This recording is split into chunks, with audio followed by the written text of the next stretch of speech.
विवेकशील शत्रु भल ना मूर्ख मित्र भल।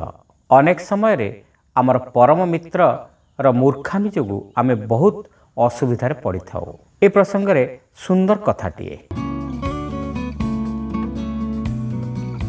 राजप्रासाद रे पालित मांकड़टीए रहुथिला। नुआ राजा ताकू बड़ स्नेह करबाकू लागिले एवं ताकू निजर देहरक्षी नियुक्त कले। मांकड़ जेतेबेले खंडा धरी दर्प भरे चलुए सेतेबेले राजा को बड़ मजा लगुए। राजोचित भोजन पकाई मांकड़टी बेस हुष्टपुष्ट हो गला। राजा तापाई गोटे विशेष चाकचक्यमय खंडा बनै देई थांती। प्रासादर परिधि भितर थाए सुंदर उद्यानटीए। सेथिरे फूल फल भरी रही थाए। एकदा बसंत ऋतुर ज्योत्स्ना राति रे राजा राणी से उद्यान रे बुली बाहरले। राजांक पछे पछे चलीथिबा सेवक और अनुचर माने उद्यानर प्राचीर पाखरे अटकी रहिले। किंतु मांकड़ को रोकिब किए? से भितर पशिला। राजा राणी बहु समय धरी ज्योत्स्ना विहार करी तापरे एक पुष्प झाड़ पाखरे विश्राम कले। किछि समय शोइला परे राजा मांकड़ को कहले, मु शोइली, मो निदरे जेमती व्याघात न घटे। मुहूर्तक परे राणी मध्य शोई पड़िले। मांकड़ कांधरे खंडा पकाई जगी थाए। अल्प समय उत्तारु बुदा भितरु भ्रमरटाए राजांक देहरे बोला जाइथिबा सुगंधरे आकृष्ट होई तांको उपरे आसी बसिला। मांकड़ विरक्त होई मनक मन कहिला, मो भली वीर जगी थाउ थाउ सामान्य भ्रमरटार एडिकी दुस्साहस। यह कही से बाँ हाथ रे भ्रमर को तड़ीदेला। किंतु भ्रमर पुणी उड़ी आसी राजांक कपाଳରେ बसिला। मांकड़ पुणी ताकू तड़ीला। से पुणी आसिला।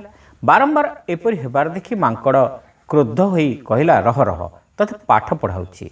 यह कही से खंडा उठाई भ्रमर को दुईगड़ करने उद्देश्य रे आघात करते राजा चित्कार करी मरीगले। राणी चमकी पड़ी उठीगले। से मांकड़ को पचारले, पापी, राजा तोते विश्वास करी जगाई थिले, तू एमिति कलु किपरि?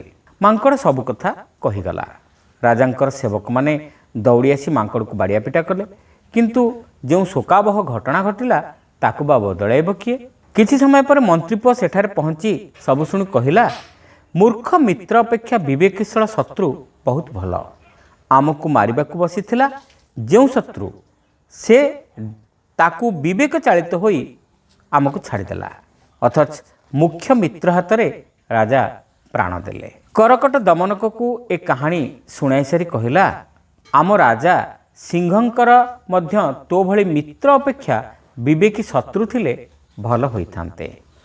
मने रख, जेते जुक्ति दे व्याख्या कले भी जहा अपराध ताहा अपराध। शोष लागिले मध्य बुद्धिमान लोक कदापि पंक पानी पिए नाही। किंतु तम भली कूटनीतिज्ञ माने सतकु मिछ और मिछ को सत बोली देखाइबार धुरंधर। तमे कला को धला और धला को कला बोली प्रमाणित कर दे पार, किंतु एथिरे लाभवा कौन? केवल तमर स्वार्थ सिद्धि हेब, राजार बा आउ कहार किछि लाभ हेब नाही। प्रकृत हितैषी मानकर परामर्श न शुणी राजपुरुष माने तम भली कुसंगंक पालरे पड़ती, ताहा ही दुखर विषय। ए सब कथा दमनक भितर तिले भी भावांतर सृष्टि कला नाही। टिके हसी देई से स्थान छाड़ी चलीगला। श्रोता बंधु, गपटी आपण मानकु केमिति लागिला कमेंट करी निश्चित जणाइबे। चैनल नुआ होइतले सब्सक्राइब करबा को भूलिबे नाही। रहिलु, नमस्कार।